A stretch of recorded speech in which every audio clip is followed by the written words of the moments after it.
Part 1. The life you're living was never really yours. Most people believe they are freely choosing their identity, their beliefs, and the people they trust. The reality is far more complicated. Long before we make decisions, invisible influences are already shaping them. Most people think they're living their own life. They're not. Most people think they formed their own beliefs. They didn't. Most people think they know who deserves their trust. They're often wrong.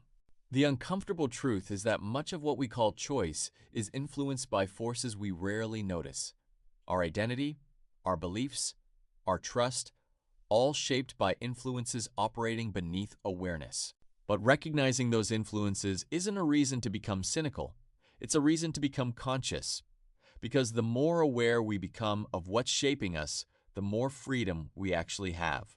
Before we can choose who we become, something happens first.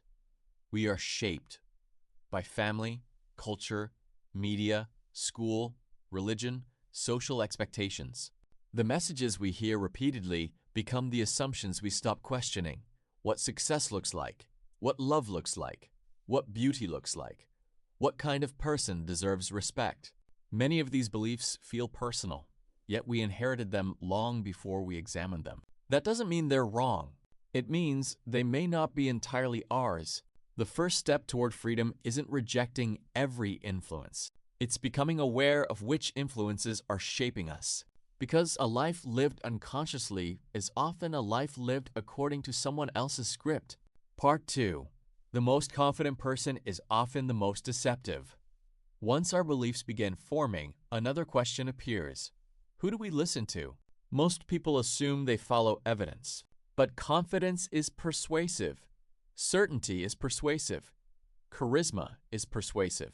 And our brains often mistake those things for competence. The person who sounds most certain is not always the person who understands the most.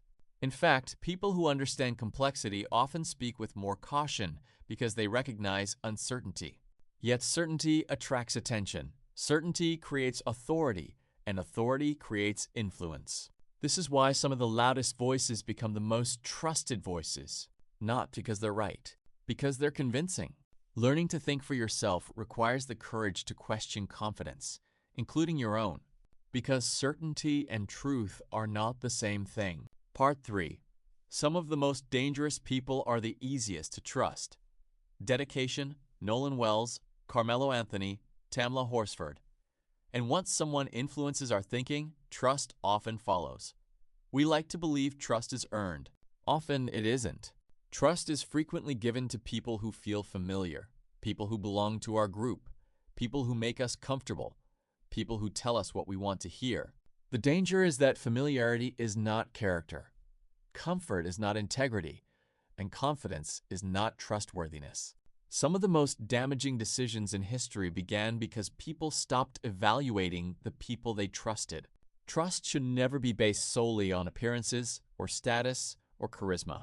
Trust should be built on patterns of behavior, evidence, consistency, character revealed over time.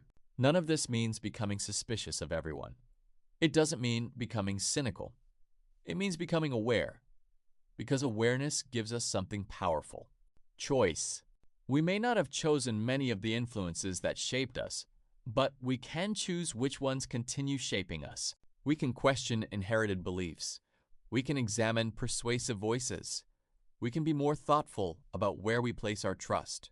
And in doing so, we become something many people never become, conscious participants in our own lives, not people drifting through someone else's story, but people actively deciding who we are becoming.